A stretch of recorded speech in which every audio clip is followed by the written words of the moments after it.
हाँ जी, good morning students. सो बेटा कल आपां हेक्सर-ओलिन की थियरी स्टार्ट की सी, जिस मैं तुहानूं उहदा इंट्रोडक्टरी पार्ट दस्सिया, डेफिनेशन दसी, एजम्पशनस दसियां, मतलब बेसिक जिहा एक जिहड़ा है वो आपां कल कीता सी। हुण अज है तुहाडे कोल थियरी दी explanation, right. So explanation of the theory, just let me settle it. Yes, हाँ जी।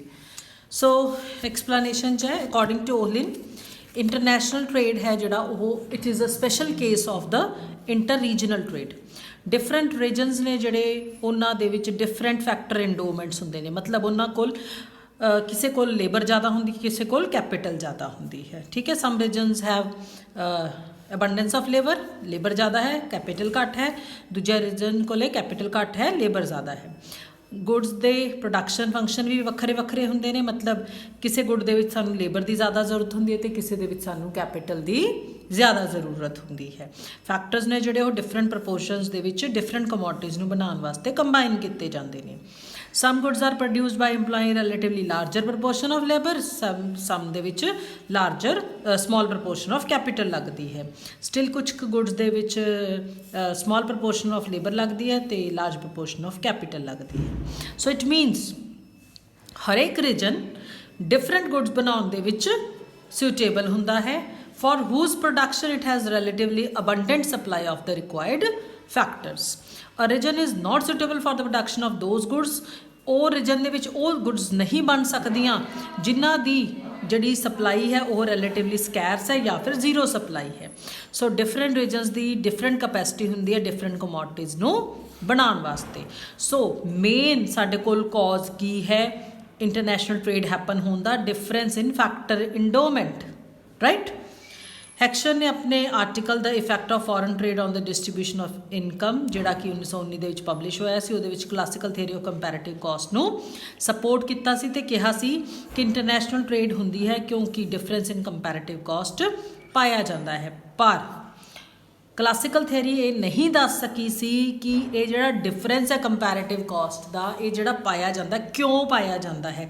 सिर्फ गल दस दिती पर उहदा बेसिक कॉज एक्सप्लेन नहीं किया। सो हेक्सर ने थियरी नूं अगे कैरी फॉरवर्ड करते हुए जिहड़ा है वो कॉज दस्सिया। दो कॉज दस्से ने, फस्ट है डिफरेंस इन फैक्टर इंडोमेंट जो आप पहला दस चुके हैं, नैक्सट है डिफरेंस इन फैक्टर इंटेंसिटी कि कितना फैक्टर है जोड़ा वो। कई बार की होंगे बेटा कंट्रीज़ लेबर इंटेंसिव होंदियां ने पर उत्थे कैपिटल ज़्यादा होंदी है, दूजिया कंट्री मतलब कैपिटल सस्ती होंदी है, दूजिया कंट्रीज़ कैपिटल इंटेंसिव होंदियां ने पर उत्थे कैपिटल जिहड़ी है वो लेबर है जिहड़ी वो महंगी होंदी है। सो हेक्सर कहता है कि immediate cause main cause international trade का की है difference in relative commodity prices. Cause of difference है जोड़ा वो cause of amount of factor endowments है।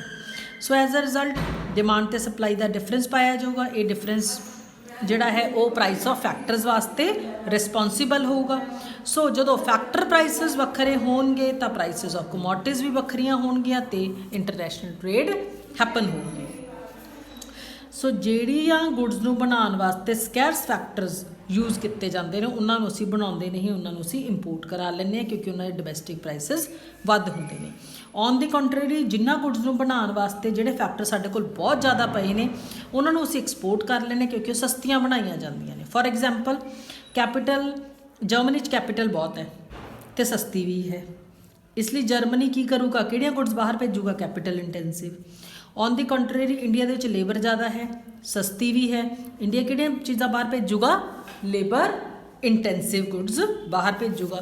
सो अबंडेंस किसी चीज़ का होना या उसकी स्कैरसिटी किस चीज़ के उत्ते डिपेंड करती है, वो उत्ते ही जी थोड़ी इंटरनेशनल ट्रेड डिपेंड करती है। सो हेक्सर ने जिहड़ा आपदा ये क्राइटेरिया है इन्हूं दो पार्ट्स दे विच डिवाइड किया है, price criteria and the second is the physical criteria. Firstly will talk about price criteria.